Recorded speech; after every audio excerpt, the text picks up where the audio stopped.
Axis my India அவங்க வந்து டிவிக்கு 120 இடங்கள் வரைக்கும் தமிழ்நாட்டில் கிடைக்கும் அப்படின்னு சொல்லி அவங்க எக்ஸிட் போல்ல ப்ரெடிக்ட் பண்ணி சொல்லியிருக்காங்க. சரி, இந்த ஆக்சிஸ் இந்தியாவுடைய கடந்த கால ட்ராக் ரெக்கார்ட் அப்படின்னு இருக்கு இல்லைங்களா, அதுல அவங்க என்ன சொல்றாங்க அப்படின்னா பெரும்பான்மையான தேர்தல்களே நாங்க சரியா கணிச்சிருக்கோம் அப்படின்னு அவங்க கிளைம் பண்றாங்க. ஆனா நமக்கு எல்லோருக்கும் தெரிந்த ரீசெண்டா நடந்த 2 தேர்தல் வச்சுப்போம். ஒன்னு வந்து 2024 நாடாளுமன்ற தேர்தல், அதற்கு பிறகு 2025 நடந்த பீகார் சட்டமன்ற தேர்தல். இந்த 2 தேர்தலையும் அவர் என்ன கணிச்சாரு, அதாவது ஆக்சிஸ் மை இந்தியாவுடைய ஃபவுண்டர் அவர் பேர் பிரதீப் குப்தா, அவர் என்ன கணிச்சாரு அப்படின்னு நம்ம தெரிஞ்சிட்டோம்னா தமிழ்நாட்டை எந்த அளவுக்கு அவங்க கணிச்சிருக்க முடியும் அப்படின்றத நம்ம புரிஞ்சுக்கலாம்.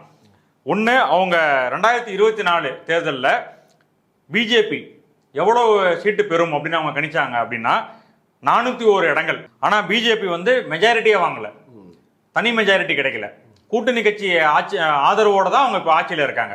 இதுதான் யதார்த்தம். அப்போ எவ்வளோ அவங்க ஆக்சுவலாக அந்த கூட்டணி பெற்றுச்சு அப்படின்னா 292 இடங்கள் அதுதான் அவங்க பெற்றாங்க. ஆனால் இவர் கணிச்சது 401. அதே மாதிரி காங்கிரஸ் கூட்டணிக்கு எவ்வளோ கணிச்சாங்க அப்படின்னா மேக்சிமம் 166 இடங்கள் தான் பெற முடியும் அப்படின்னு கணிச்சாங்க. ஆனால் அவங்க பெற்றது, காங்கிரஸ் கூட்டணி பெற்றது 233 இடங்கள். அப்போ இதுல இருந்தே அவங்க எந்த அளவுக்கு துல்லியமா கணிக்கிறாங்க அப்படின்றது நமக்கு புரியுது. தேர்தல் முடிவுகள் வர அன்னைக்கு அவர் டிஸ்கஷன்ல உட்கார்ந்துருக்காரு. அப்போ வந்து தேர்தல் முடிவுகள் வர வர இவருடைய ப்ரெடிக்ஷன் எல்லாமே தப்பா போகுது.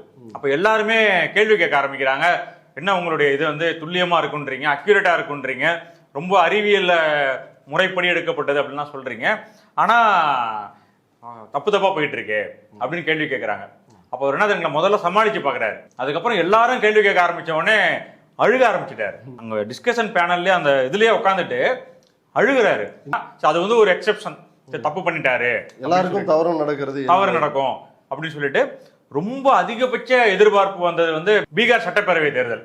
அந்த தேர்தல் அவர் என்ன கணிச்சாரு அப்படின்னா என்டிஏ கூட்டணி பிஜேபி கூட்டணிக்கு வந்து 141 இடங்கள் வரும் அப்படின்னு கணிச்சாரு.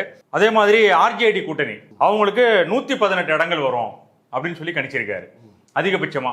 ஆனா என்ன நடந்துச்சு, 200 இடங்களுக்கு மேல பெரிய ஸ்வீப் அங்க பீகார்ல பிஜேபி கூட்டணி வெற்றி பெற்றாங்க. நிதிஷ்குமார் முதலமைச்சர் ஆயிட்டாரு. இவங்க வந்து 30 இடங்களுக்கு அந்த அளவு தான் காங்கிரஸ் கூட்டணி ஆர்ஜேடி கூட்டணி பெற்று கூட்டணி ஆமா அவ்வளவுதான் வந்தாங்க. அப்போ 2025 ரொம்ப ரீசெண்டா நடந்த 6 மாசத்துக்கு முன்னாடி நடந்த தேர்தலில் அவர் தப்பா கணிச்சிருக்காரு பீகார்ல. இதுதான் அவங்க ட்ராக் ரெக்கார்டு.